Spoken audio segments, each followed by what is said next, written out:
black wall.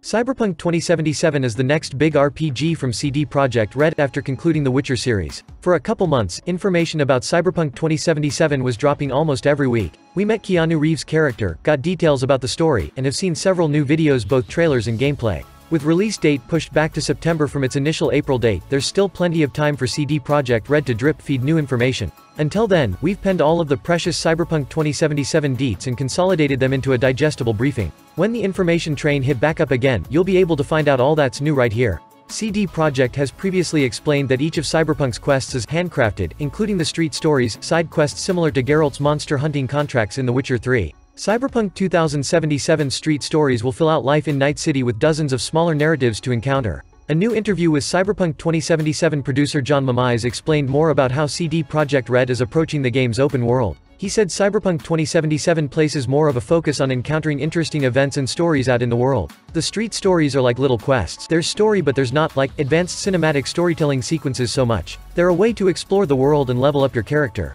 People's opinion of your avatar is reflected by each decision you make, no matter how major or minuscule. You can take the aggressive approach, stay completely quiet, or even use your backstory to relate to the population. How you create your avatar is also ripe with customization options, right down to the facial details on your cheeks showcasing scars of cybernetic tampering. There are basics like strength and intelligence, but also a cool stat that determines how well you handle stress, which affects weapon accuracy. The full list from what we saw in the demo: strength, constitution, intelligence, reflexes. However you customize your character, you're still one specific person. Cyberpunk 2077 is a blend of first-person and third-person gameplay. We can say just as in GTA 5, it's also a shooter, in first person. Though cutscenes and driving sometimes switch to third person, Cyberpunk 2077 involves a lot of first-person shooting. We also saw a ton of cool weapons, and yes, there are weapons other than guns. A street-modified tech shotgun could penetrate cover and enemies, which was a deadly combo when paired with V's upgraded optic implant that could show her enemies through objects. A smart rifle takes all the skill out of shooting by firing bullets that track enemies. You merely aim in their general direction and it'll lock onto multiple targets and fire bullets that automatically track their intended targets. Cyberpunk 2077 teases so much potential in its world, and I hope its shooting mechanics aren't constrained to vanilla mechanics. For this demo, there was plenty of blowing nameless guards away until the mission goal was met. CD Projekt RED is creating a versatility in its design that is genuinely thrilling, and it remains to be seen whether it can maintain the hugely ambitious scope of its previous two demos. And also, CD Projekt officially confirmed that Cyberpunk 2077 will have multiplayer, but the mode won't be introduced until all the free DLC is out the door.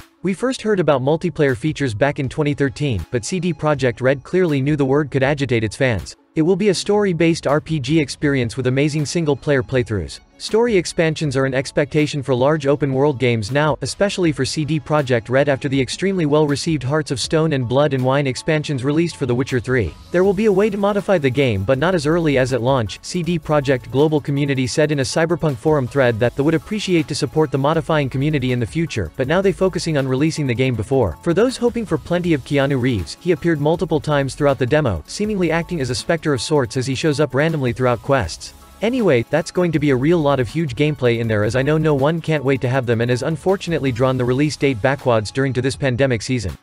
What are your thoughts about this gameplay? We want to know anything and everything that you got for us. Like, comment, and also rate this review up here to let us know your opinion. Thanks for watching, but don't forget that it's TGT, same as the Gaming Tiger.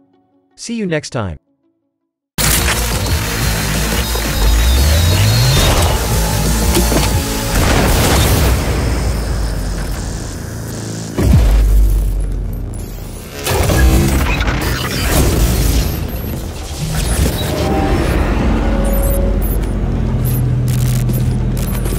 Wake the fuck up, samurai.